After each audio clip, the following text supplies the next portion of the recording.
Baik, Assalamualaikum warahmatullahi wabarakatuh. Perkenalkan, nama saya Muhammad Riksan dari Prodi Teknik Elektro semester 4. Sini saya akan menjelaskan tentang AI lagi untuk chapter yang kedua, yaitu Intelligence Agents. Baik, pertama, apa itu Intelligence Agents? Jadi, Intelligence Agent adalah sebuah entitas yang berdiri sendiri dan bekerja dengan cara melakukan observasi terhadap lingkungan melalui sensor dan bertindak terhadap lingkungan tersebut melalui aktuator dalam mengarahkan aktivitasnya untuk mencapai tujuannya. Jadi apabila kita lihat diagram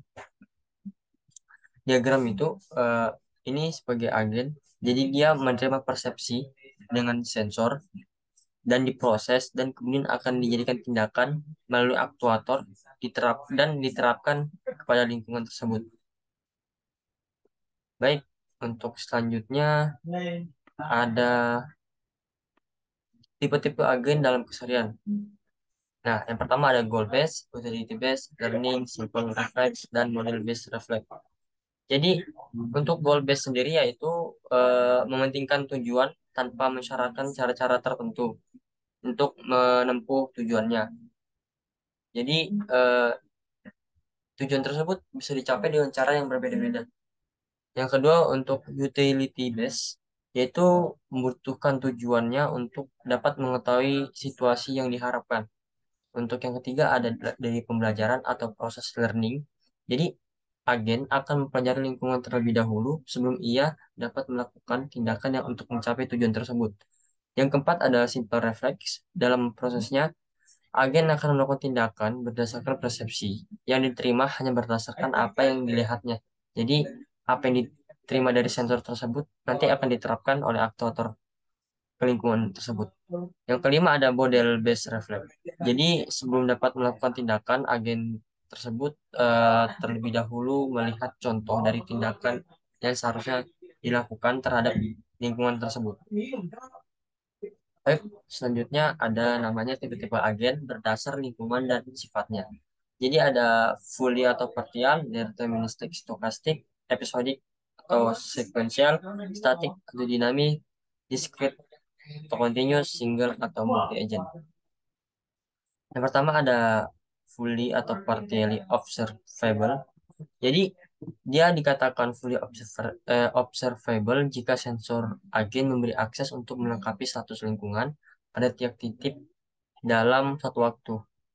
Sensor akan mendeteksi semua aspek yang relevan untuk tindakan. Untuk partially sendiri dapat disebabkan oleh ketidakakuratan sensor karena sebagian kondisi hilang dari sensor data. Contohnya taksi yang bisa otomatis itu tidak mengetahui apa yang dipikirkan sopir mobil lain. Yang kedua ada deterministik atau versus stokastik.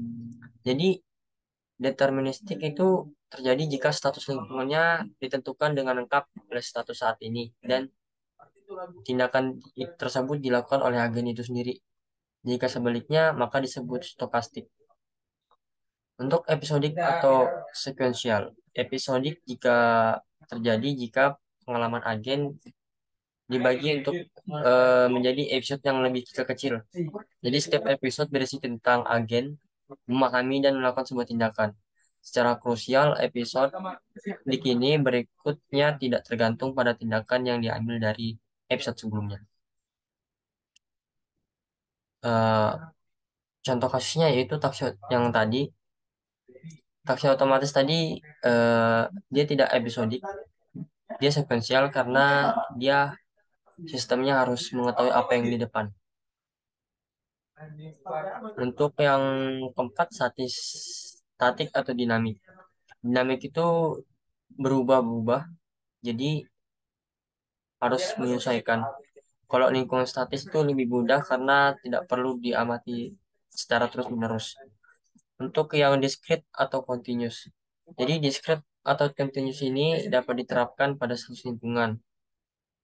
Eh, untuk discrete sendiri itu dapat dihitung tapi terbatas. Sedangkan continuous itu berlanjut. Jadi dapat diukur. Yang keenam ada single agent, ada multi agent. Itu perbedaannya kalau single dan multi ya tahu. Kalau singlenya sendiri, kalau multi banyak. Jadi perbedaannya eh, seperti itu. Di antara ada unknown, known dan unknown. Yang diketahui dan tidak diketahui. Baik, untuk tugas yang saya bahas kemarin ada PIS. Jadi PIS ini ada performance measure atau ukuran kinerja, environment itu lingkungannya, aktuator, dan sensor. Jadi saya mengambil eh, satu saja, yaitu pemain sepak bola. Situ ukuran kinerjanya yaitu mencetak gol, pertahanan, dan kecepatan. Jadi lingkungannya itu lapangan bermain, anggota timnya, ada anggota lawan, dan bola itu sendiri. Jadi yang bertindak sebagai aktuatornya itu tubuh, kaki menggiring bola, tackle, mengoper bola, dan menendang. Jadi sensornya itu kamera, sensor bolanya, sensor lokasi atau pencari lokasi pemain.